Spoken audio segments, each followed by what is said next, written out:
Here we go, and it's entitled A Deep Dive into Positive Behaviour Supports. So my name's Robert Ward, and I'm a GP working full-time in Geelong, and I'm also the father of a 26-year-old young man with intellectual disability. Last year, the Westvic PHN SPIDAH project team ran fortnightly online sessions for primary care professionals, looking at many aspects of delivering better health outcomes to people living with an intellectual disability. These are in response to the federal government's national roadmap for improving the health of people with intellectual disability. So it's great to be back for a new year, at a new time, to get together and explore and to discuss and learn important aspects of healthcare for people with intellectual disability. So I'd like to begin by acknowledging the traditional owners and the custodians of the land on which we're meeting. We recognise their diversity, resilience, and ongoing place that First Peoples hold in our communities, and we pay our respect to the elders, both past and present, and commit to working together in the spirit of mutual understanding, respect, and reconciliation.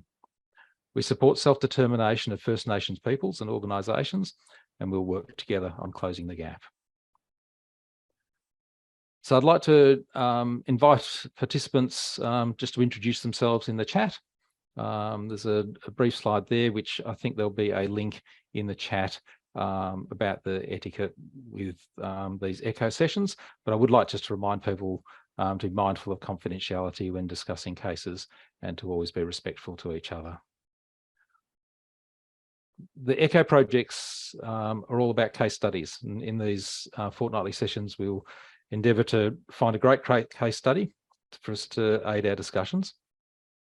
So if you have an example or a case that you think everyone might find interesting, or you have a case that you need help with, please fill out the form, and the team at the echo team will help you get that into an echo session, and hopefully with some really appropriate specialists to run past the problems and to have a chat about, so we can all learn from each other, which is the whole purpose of this echo series. Professional development, there's certainly an opportunity for professional development with some details on the slide there. If you want to contact the workforce development team at the PHN for that. I think for GPs, it's easy to log on our phones now, which is great for these type of events as well, just to put each session if that's more convenient for you. There is a survey. So if you can take some time just to do that, it really helps the SPIDAH team put together these sessions and to see what else we need to do in the future. So today's agenda, we're going to have a didactic presentation, and that is a deep dive into positive behaviour supports. And to deliver that, we've got Adam Lyons here, who's the Director and Behavioural Support Specialist at Lancaster Consulting Australia. Adam's a registered educational and developmental psychologist who's worked across the disability, education and welfare sectors over the last 15 years. And he's committed to increasing the quality of lives of individuals he supports, and feels passionately about developing the skills and expertise of other professionals and the broader community to support and welcome diversity. We've got some panel members. And also we're welcoming back Zach Demopoulos, who's the Senior Behaviour Support Practitioner at GenU, and he's been with us with these echo sessions in the past. So it's great to have Zach back. And Tasha Haran, who's the Team Leader at the Victorian Senior Practitioner. She's got a strong background in disability and behaviour support, and is passionate about safeguarding human rights through her work in reduction of restrictive practices at both a clinical level and state regulatory level. Also in the session, we'll get the case presentation. So it's been provided by Felicia Mahoney, who's a behavioural support practitioner at GenU, and Zach's going to support us by presenting that case today, so we can have a discussion about that. Learning outcomes from the series, they're up on the screen around, really to get familiar with the terminology when describing intellectual disability, identify some solutions to support primary healthcare professionals deliver high quality healthcare, assess the disparities between the health inequities between the population and those with intellectual disability, to understand the United Nations Convention on the Rights of a Person with a Disability and our legal obligations, and to summarise how to implement reasonable adjustments in a primary care setting. So we're going to get on with our didactic presentation. So for today's presentation, we're going to hear from Adam. And I suppose as health professionals, we've all met patients with behaviours that have been described as challenging, dangerous, behaviours of concern, behaviours that cause risk to our patients and the community, and behaviours that prevent people accessing their community and services and prevent them from accessing healthcare. We've already discussed these at the ECHO sessions in the past, and also discussed the concept of prescribing medications to affect or control behaviour. And this really hasn't got any place in modern practice. However, there remains a strong and significant pressure to do so by a lot of the people in our community. So most doctors, the PBS means the Pharmaceutical Benefit Scheme. That's where a script pad is reached for to fix a problem. But now I suppose we're becoming aware of a new term, the new PBS, which is positive behaviour support. And today we're going to hear from Adam about this new breed of professionals who can work collaboratively with patients and to their supports, and to understand why behaviour is concerned, and how do we support a person so that their behaviour is more positive, more meaningful, and has less negative consequences to them. So I'd like to hand over to Adam for this presentation, which is a deep dive into positive behaviour supports. Hi, Adam. Thanks, Rob. It was going to be an interesting 10 minutes to look into a deep dive into PBS. I can speak for a week about it and still only scratch the surface. But I'm hoping tonight in 10 minutes we can talk through a little bit about some of the key aims of positive behaviour support, especially the focus on function of behaviour. Also understanding the type of information that a PBS practitioner or a positive behaviour support practitioner may need in their initial assessment, and the way in which that information can be provided to assist in this assessment process and develop those supports. So as Rob said, positive behaviour support, I think you mentioned there's a new breed of practitioners, and it is certainly a growing area. But positive behaviour support as a framework or a philosophy has been around for centuries. And there's a few key underpinnings when looking at positive behaviour support that I think is necessary to consider. I won't be talking about anything that you probably don't already know around person-centered care, but I think it's a good reminder to see why some of the practices that we're seeing now are so necessary in supporting people with disabilities. So the positive behaviour support framework or philosophy considers the person as a whole, and this includes many of the personal factors such as health, disability, and support needs. And this is why information gathering is so important in the process. It's not just a tokenistic box filling or box ticking exercise. The information that we gather really should provide a foundation or a grounding to develop appropriate supports that meet the individual's needs.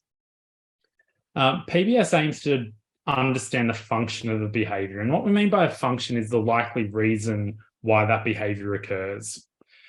This includes the relationship between the context, including the environment, and the behaviour itself.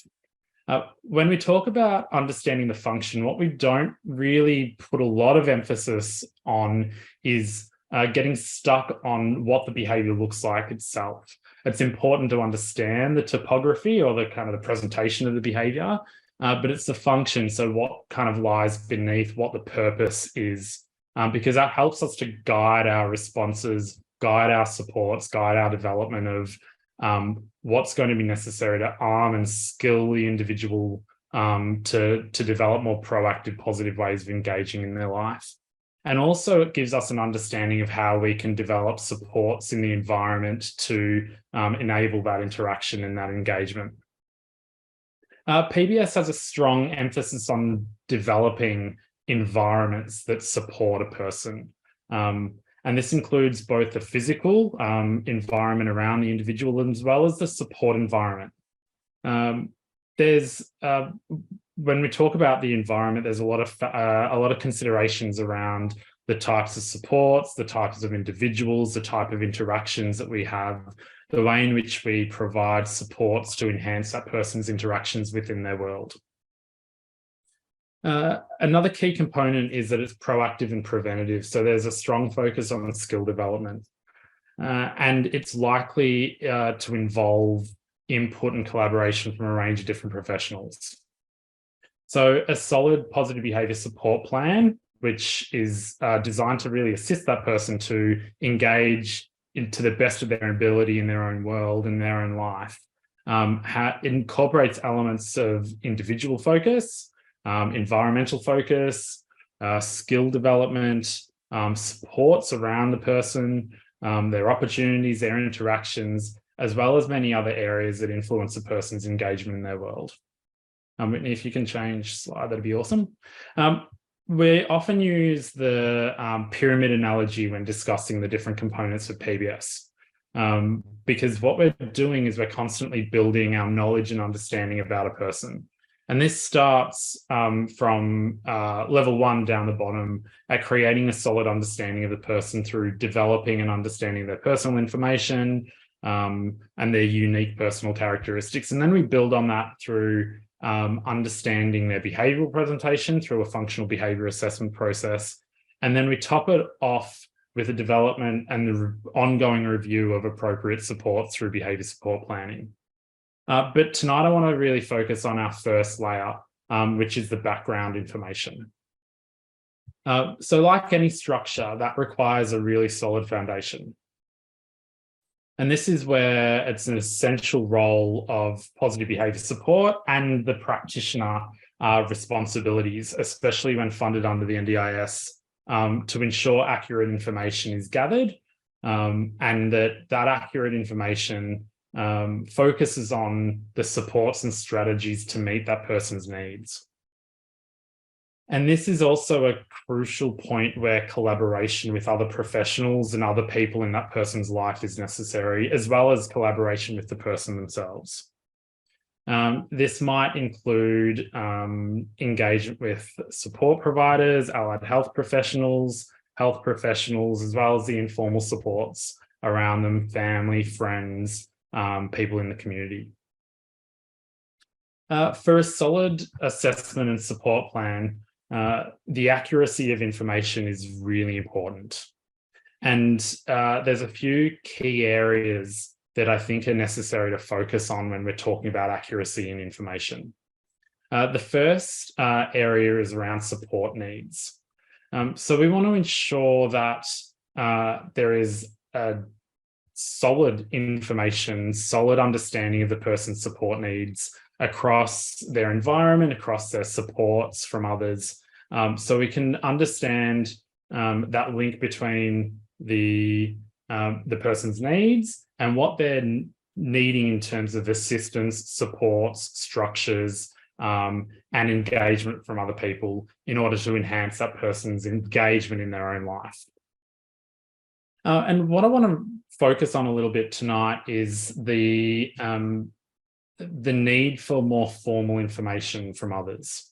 And this may be through assessment, through documents like assessment documents, support letters, treatment sheets, or other information sources that help to clarify some of that information. What's crucial, especially in the role that the PBS practitioner has in gathering this information and documenting it accurately, is a clarity around diagnoses. When we talk about diagnoses, we're talking about diagnosis of disability, mental health or mental illness conditions, any health conditions, and anything that gives us an indication of what might need to be a focus for the person's supports and what might need more formal linkages to ensure that that person's individual supports are being met in their support plans.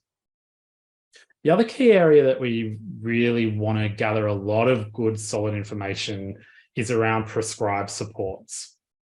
And when we talk about prescribed supports, this might be things like medication, equipment, or other requirements.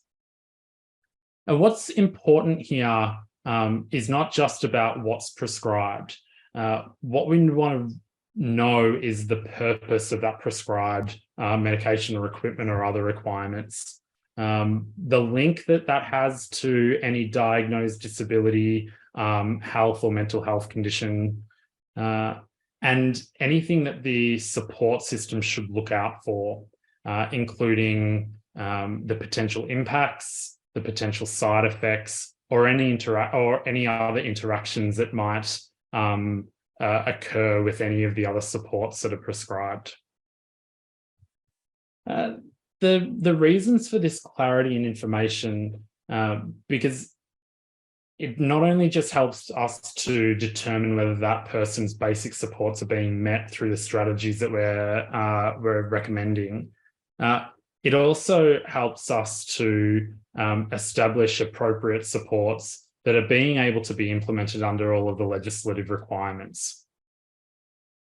Under the role of positive behaviour support, especially under the NDIS rules and the Disability Act of Victoria, we want to make sure that we're understanding that supports need to be the least restrictive. And what we mean by that is supports that,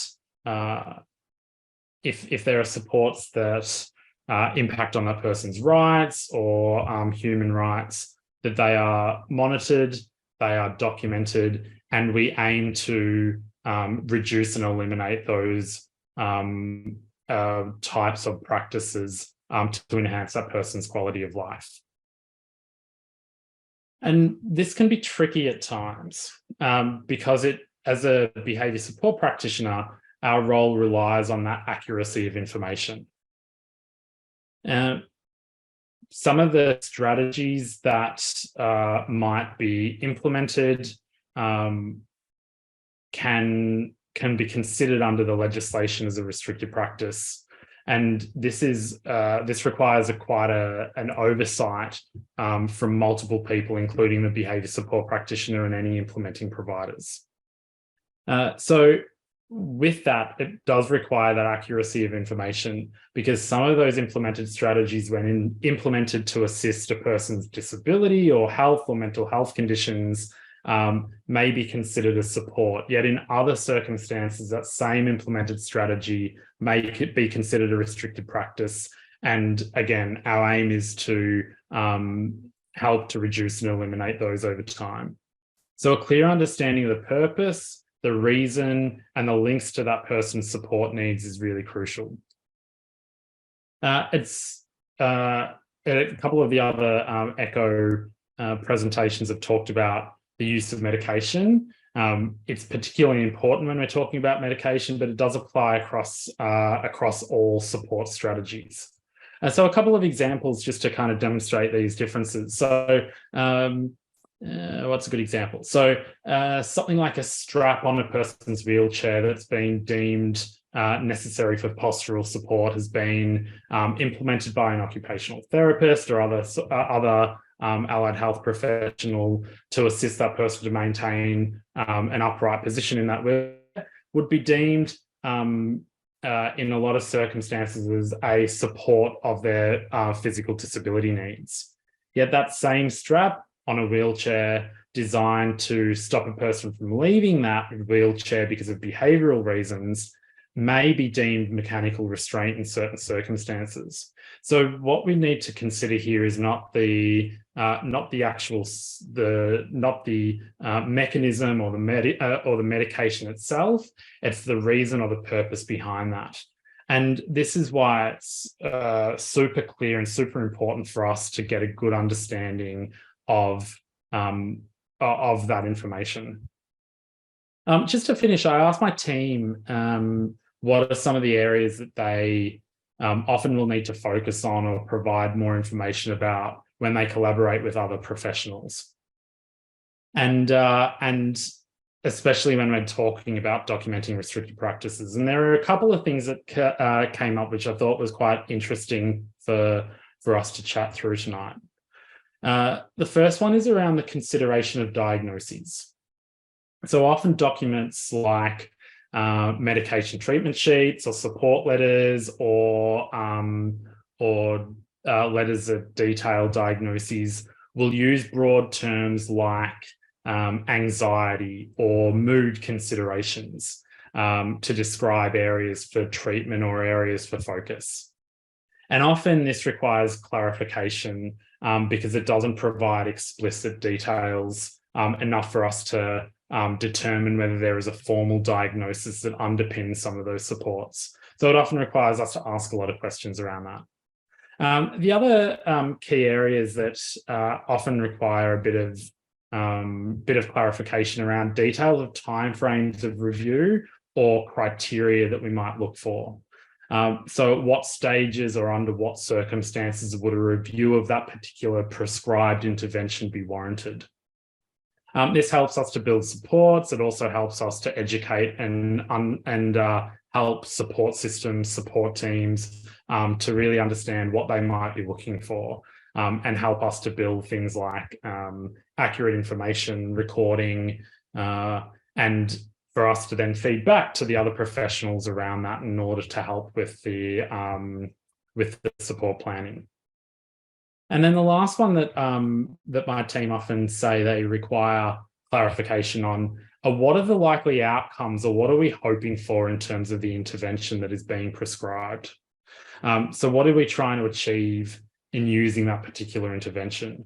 And this is also quite helpful because it helps to, if it's classified as a restricted practice, helps us to develop what we classify as step down. So the steps that we might want to look at reducing that restriction over time, but also what strategies to implement in conjunction to support those strategies.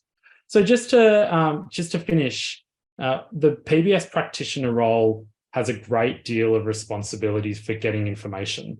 And this is often an area that can be quite tricky to navigate, given that there are multiple people involved. So I think that's a key area for us to focus on in terms of how we gather that information and what information is provided to positive behaviour support practitioners in order to help to develop supports, meet the legislative requirements, but also help to develop the supports that are going to enhance that person's quality of life. So that's hopefully smack bang on about 10 minutes. Thanks, Adam. I mean, it's obviously a really important area. So I wondered if Zach or Tasha had any sort of comments that they wanted to add or observations, and then we might have a few questions from you about, or to you. I've got a few questions. Zach, do you want to, have you got anything to add to Adam's? No, I just one thing I'll say, I love the pyramid model. I haven't seen that before. Visually, I should say, all the components, of course, but a helpful way to describe the process, you know, from a bit of a easy, I was going to say bird's eye point of view, but I don't think a pyramid is as effective from the bird's eye point of view. I was trying to imagine what it looked like. Yeah, I think I've probably resonated with everything you were saying, Adam, and what some of your team members were saying, and I'm sure Tasha was going to sort of probably touch on this as well. But throughout my time in behaviour support, what I've noticed probably the most is the way people try to go about getting information from different stakeholders. I guess some of the language can be a bit abrasive. And so we try to focus more on what is the actual point of what we're trying to get to the bottom of. And I think these days, what a lot of practitioners have become better with compared to maybe the early days of NDI behaviour support is focusing more on that collaborative sort of approach and practice rather than just the identification, for example, of restrictive practices and then reporting it. People are opening up more after a few years to the idea of actually collaborating with different professionals, including GPs, on, you know, things that will actually help somebody when it comes to, you know, reducing and eliminating, you know, medications if it is safe to do so. If it was there for behavioural reasons, what the other supports are around that.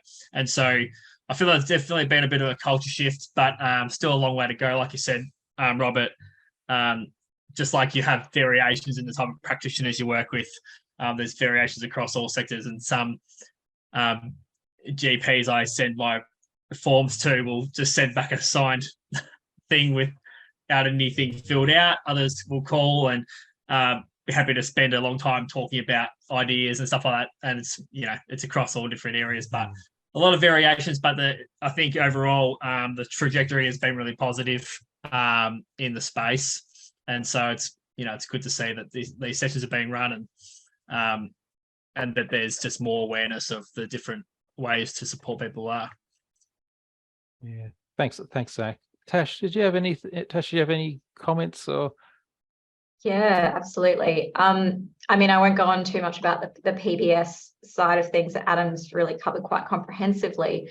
I guess, you know, my background, but my work in the Victorian Senior Practitioner team is around the oversight and regulation of restrictive practices by disability service providers. So, you know, something that we like to reiterate is that when we're talking about restrictive practices, it's never a judgment on the prescription or the prescribing of medications.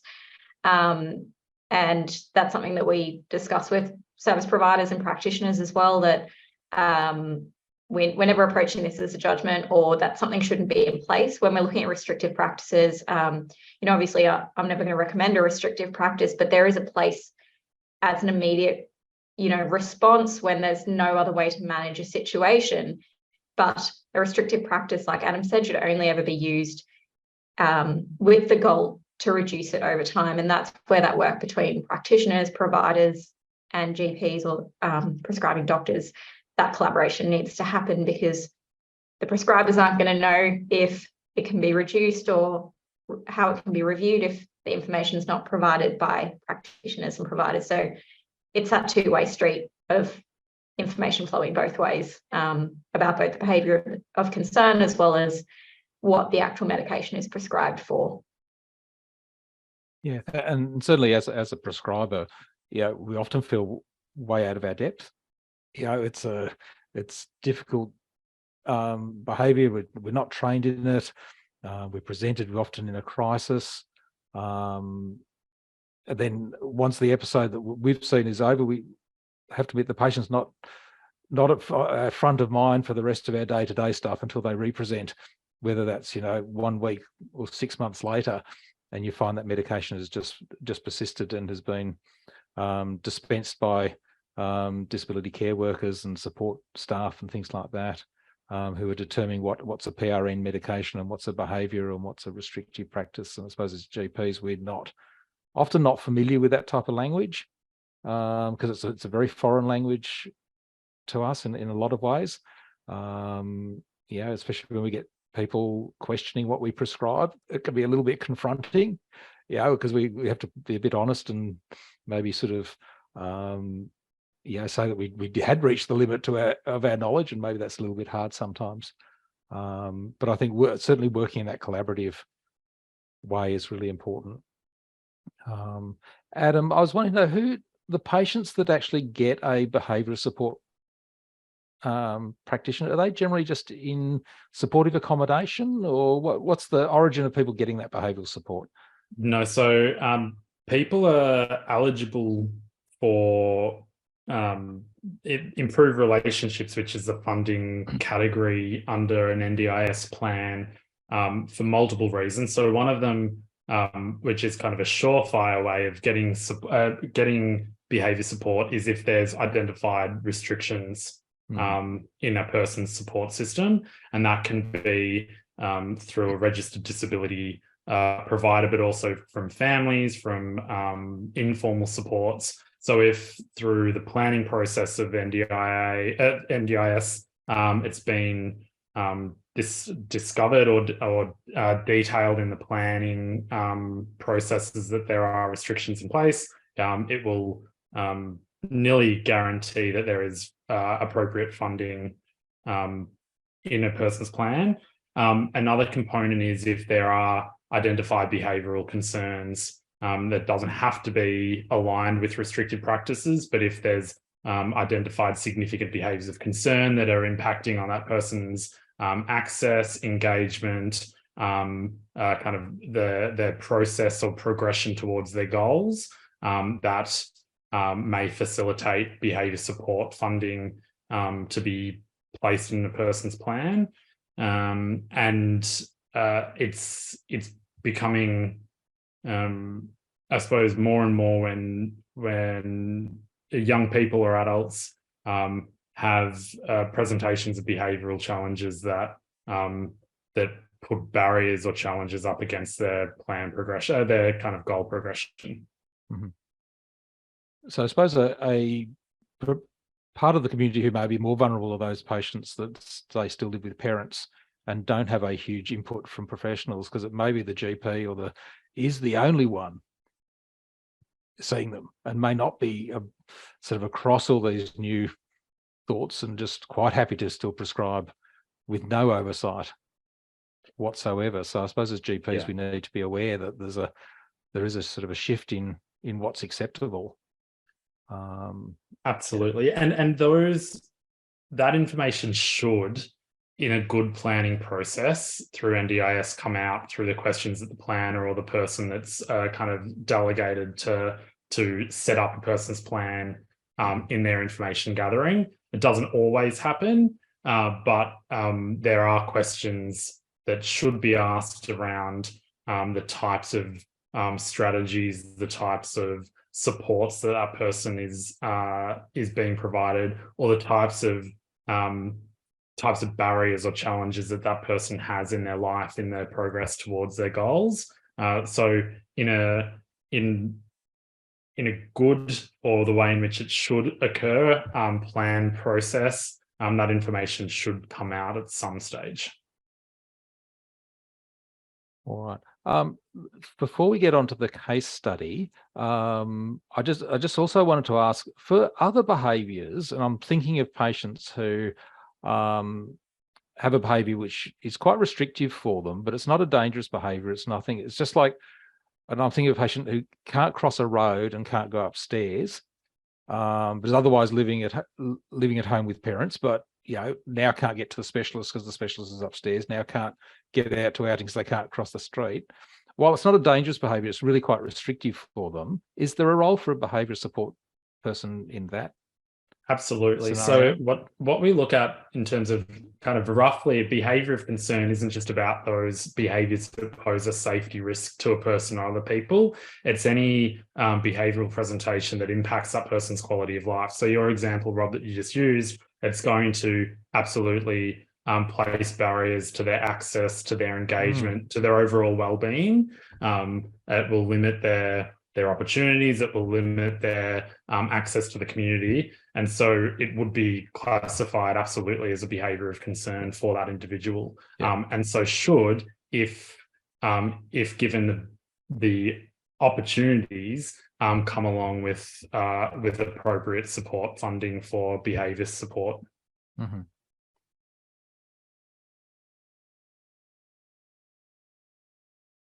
I'd like, as we should wrap up, I should just like to thank Adam and Tasha and Zach for their being here today and contributing to the session. I just remind everyone the Health Pathways gives information about how to connect to resources around intellectual disability. And our next session, there's an evaluation slide. Well, thanks to Kerry and Nicole from the SPIDAH network for all their hard work. Thanks for Whitney for putting all the slides together and communicating with us all tonight.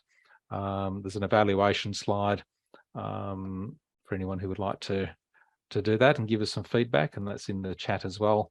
And just remind everyone that our next session will be in a fortnight's time at 7 o'clock on the 23rd of May, and that's going to be entitled The Things That Health Professionals Must Consider Before Prescribing or Increasing Psychotropics.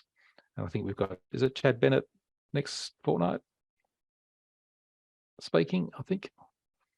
All right, well, thank you, everyone. That is our time today. So thanks, Adam and Tasha, for joining us, and for Zach It's been really interesting. Thank you. Thanks very much.